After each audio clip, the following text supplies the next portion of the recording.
It was one of those deceptively peaceful Sunday evenings, the kind that lulls you into a false sense of security. The world slows just enough for the noise of the week to fade, but the quiet leaves you exposed, unable to hide from the truths you've been avoiding. The kind of evening where the weight of accumulated disappointments becomes too heavy to ignore, and self-deception loses its grip. I didn't plan on ruining my marriage that night. Sarah, my closest friend since college, had stopped by unannounced. She was good at sensing when I needed company, even when I didn't say a word.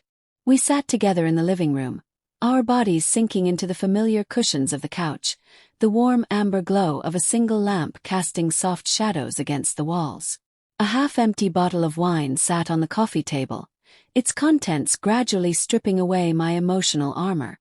As far as I knew, Nathan was upstairs, probably rummaging through boxes in the storage room, working on one of his many half-finished projects.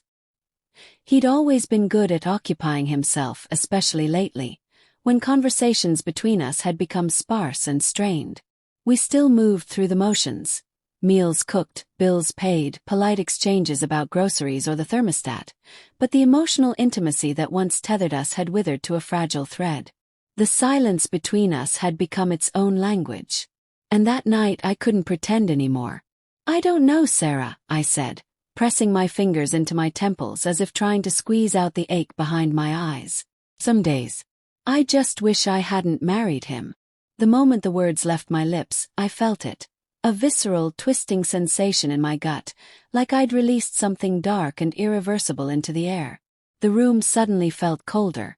Sarah stared at me, her brow knitting. "You don't mean that," she said, a little too quickly, a little too firmly. But the truth was complicated. I did mean it, at least in that tired, overwhelmed part of me that had been running on emotional fumes. I loved Nathan, or I thought I did, but the love had changed. It wasn't the firecracker passion of our early days or the comforting steadiness we'd once shared. It had become heavy, obligatory, like something I carried out of habit rather than desire. And somewhere on the staircase, hidden in the dimness of the hall, Nathan heard every word. I didn't see him. I didn't hear a creak or a breath. But later I would imagine the look on his face, frozen mid-step, listening to the woman he'd built a life with quietly confess regret to someone else.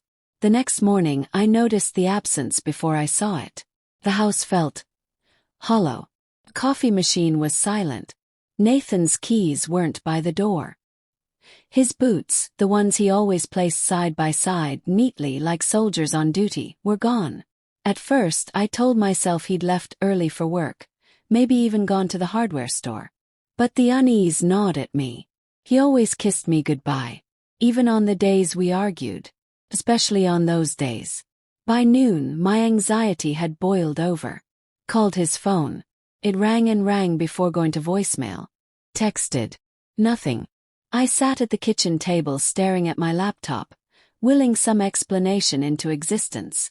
Then I saw it. An unread email, his name in the sender line. The subject was a single word. Farewell. With trembling hands I opened it. "I overheard you last night. I wasn't meant to, but I did. You weren't angry.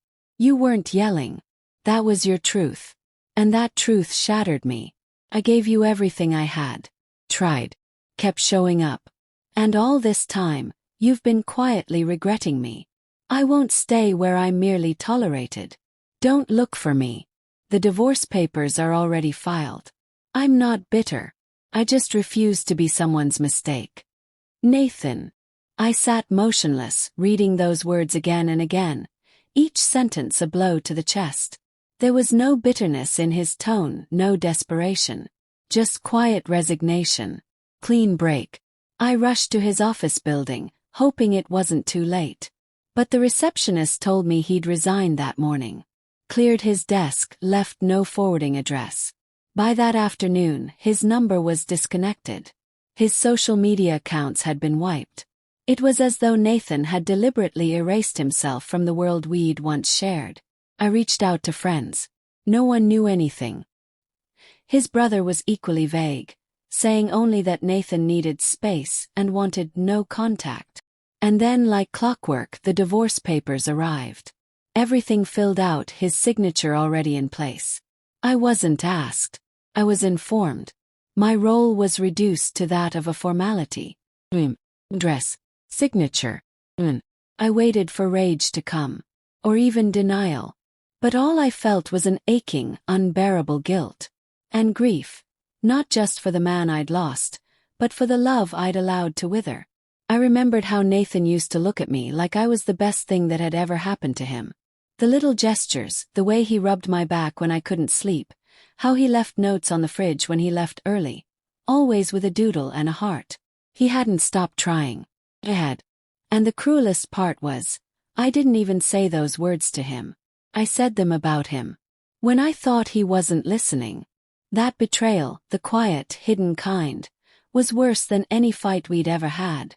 Because it wasn't born of passion or frustration. It was born of truth. A truth I didn't have the courage to tell him to his face. Months passed.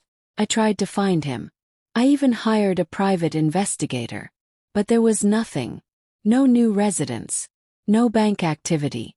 No paper trail. Nathan hadn't just left me.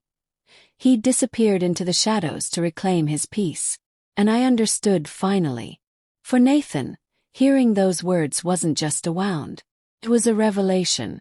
It confirmed what he had likely suspected in our growing distance.